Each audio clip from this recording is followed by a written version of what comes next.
Bonsoir, bienvenue dans ce podcast de Reine d'Afrique.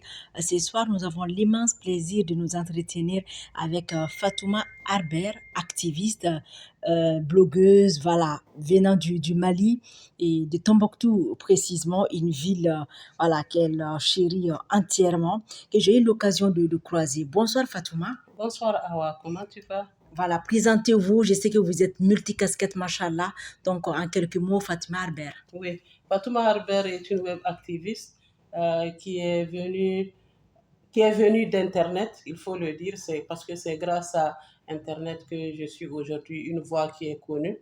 Je suis web activiste, défenseur des droits humains, plus précisément la cause de l'éducation de la petite fille, parce que moi je pense que l'éducation pour les filles sont la clé de toute émancipation. Une fille à l'école euh, va échapper à beaucoup de choses comme les mariages précoces, comme certains types de VBG, va être autonome sur le plan économique. Voilà, c'est pour ça que je m'engage sur ce sujet. Je suis également fact-checkeuse. Je suis la directrice de publication d'Al-Farouk Channel, qui est un média associatif qui est dirigé ou bien qui est animé par les jeunes de Sankoré Labs. Je suis également blogueuse et photographe. Et en tant que femme, est-ce qu'il a été facile ou difficile pour toi de pouvoir justement intégrer le milieu numérique au Mali? Ça n'a pas été facile, il faut le dire. Et en tant que femme, ça n'a pas été facile. Euh, Pratiquement, je suis, on peut dire, une pionnière. J'ai beaucoup fait. Et moi, je suis allée vers le Et blogging. c'était juste une curiosité, une passion aussi, hein? C'était une curiosité. C'est surtout, c'est un acte vers la connaissance et l'éducation parce que je suis allée vers le numérique de par mes fonctions d'enseignante d'abord. C'est à partir de l'éducation, de l'enseignement que je me suis retrouvée dans le numérique comme acteur. Et justement, dans le numérique aujourd'hui, il y a le fact-checking qui vise un peu à traquer la fausse information via l'outil numérique. Quel est l'état justement de cette situation? Oui, le fact-checking est en train de se développer au Mali, mais au Mali, il se développe avec les acteurs numériques, notamment les blogueurs qui, au fil des formations, au fil de l'utilisation de certains outils, notamment les outils open source, nous avons pu comprendre, parce que c'est nous qui sommes les blogueurs qui avons la main dans cette patte-là. Et on est parti vers cette vérification parce qu'on a vu que les fausses informations faisaient du mal à nos communautés. Et nous sommes comme les voix des communautés qui sont en ligne. Il fallait dire, lorsque tu vois une information, une fausse information partagée par quelqu'un en ligne sur les réseaux sociaux, c'est naturel pour toi, blogueur, voilà, citoyen, de dire, voilà, cette information n'est pas vérifiée, et il y a les moyens pour le faire. Et tu es en alerte en fait. Voilà. Nous sommes comme le blogueur, le fact-checker est comme un lanceur d'alerte. Il tire l'alerte pour informer son public sur pour éduquer et à pour contribuer à la cohésion aussi sociale, à l'apaisement. Voilà, surtout vu le contexte du Mali, nous avons vu des fausses informations faire beaucoup de mal.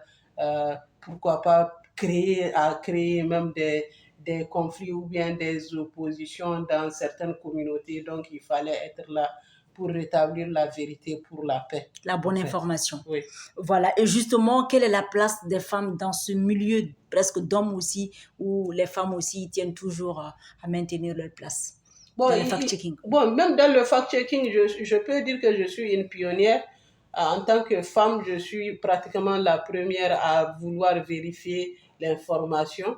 Et je pense que cette vérification va avec la manière de travailler. Lorsque vous faites du blogging ou bien du journalisme sérieux, il va de soi à vérifier. Mais maintenant, le fact-checking lui-même est devenu un domaine à part entière du numérique ou bien du travail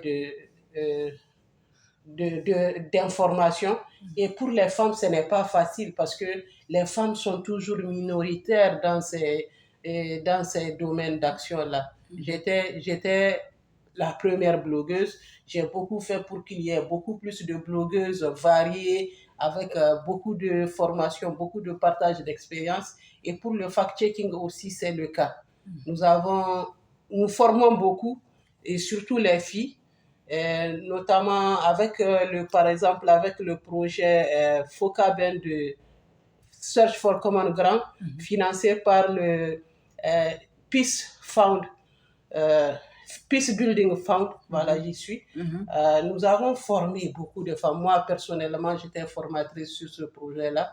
On a formé autant de femmes que d'hommes pour permettre aux femmes aussi de participer à ce travail-là. Parce que les sujets qui touchent aux femmes n'intéressent que les femmes.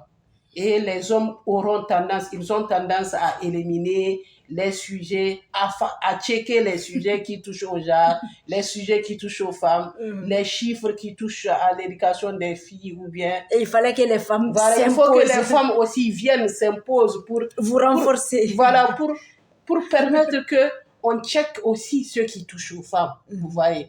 Pour que, il y ait aussi de la parité même dans le fact-checking et pour qu'on s'intéresse à des sujets féminins aussi. Est-ce qu'avec la fracture numérique aussi, il est encore facile de pouvoir travailler sur ces questions du fact-checking, notamment au Mali? Ce n'est pas facile du tout parce qu'il y a des zones qui sont très reculées, mais aussi des zones qui ont un accès à Internet vraiment très faible, notamment les zones du nord. Certains villages sont carrément inaccessibles et lorsque la fausse information leur arrive par les médias traditionnels, il est difficile vraiment de leur dire que ce n'est pas une bonne information, elle est erronée, elle a été manipulée, voilà. Mais nous, quand même, nous faisons de notre mieux pour aussi produire des contenus qui vont, comme des podcasts comme ça, qui vont avec ces médias traditionnels-là et nous essayons de toucher également les populations. Il faut savoir aussi qu'on utilise beaucoup WhatsApp au Mali et à travers WhatsApp aussi, nous arrivons beaucoup à toucher les communautés. Et quels sont les défis davantage pour ancrer le fact-checking et faire contribuer les femmes davantage comme actrices aussi de ce domaine? Les défis, c'est la formation. Le premier des défis, c'est former même le maximum de fact-checkers. Vous voyez, former... Ou fact-checkeuses. Et checkeuses, voilà. Des fact-checkers et des fact-checkeuses qui sont proches des communautés. C'est aussi initier les acteurs locaux au fact-checking. Il s'agit là, les acteurs locaux, ce sont les animateurs de ces groupes WhatsApp-là, ce sont les leaders communautaires, parce qu'on ne peut pas demander à toute la communauté de devenir des fact-checkers. Et il faudrait aussi, le défi au Mali vraiment, c'est pousser le fact-checking, c'est ne pas se contenter de ce qu'on voit là maintenant, quoi. C'est des sujets qu'on check comme ça, des sujets qui, en réalité, n'ont même pas cette importance-là d'impact pour nos communautés. Pourquoi checker quelque chose, un sujet banal ou bien dire que non, cette photo ne représente pas des soldats congolais au Mali ou bien je ne sais pas quoi, alors que il peut y avoir une fausse information, une désinformation qui touche directement à la communauté qu'il faut essayer de checker pour apporter la bonne information. Par exemple, à Tombouctou, juste au mois de juillet-août, il y avait une fausse information qui avait beaucoup circulé. 2024. Ça correspond à la période de reprise du bateau. Vous savez que le bateau a été attaqué en 2023, en septembre 2023. Il y a eu beaucoup de morts et le gouvernement malien a décidé d'arrêter les bateaux. Et le gouvernement n'a à aucun moment donné son aval pour que cela reprenne. Mais des faux communiqués ont été fabriqués pour faire croire aux populations que ça reprenait, des gens qui devaient voyager disent, bon, je vais attendre le bateau, il y en a qui se plaignaient, est-ce qu'on va nous exposer à la mort, alors que ce n'était même pas d'actualité. Vous voyez. Donc, vous avez checké aussi. On a checké. Et quand on check, vraiment, il faut aller à la source. La source, c'est quoi? La compagnie nationale qui s'occupe des navigations sur le fleuve Niger, c'est appelé la compagnie qui nous a dit de vive voix, non, ce communiqué ne vient pas de nous, non, la campagne n'a pas commencé et la campagne n'a jamais commencé. Jusqu'à aujourd'hui, il n'y a pas eu un seul voyage du bateau entre le centre et le nord du Mali. Voyez, c'est de ce type de fact-checking dont nous avons besoin, dont la communauté a besoin. Vous voyez. Et mais là, si vous vous mettez à fact-checker du bling-bling, bon, est-ce que je me pose des questions, quoi. Est-ce que l'accès à l'information est une contrainte dans le fact-checking ou bien vous avez facilement accès aux personnes ressources pour mener votre travail de fact-check? Non, c'est une véritable contrainte.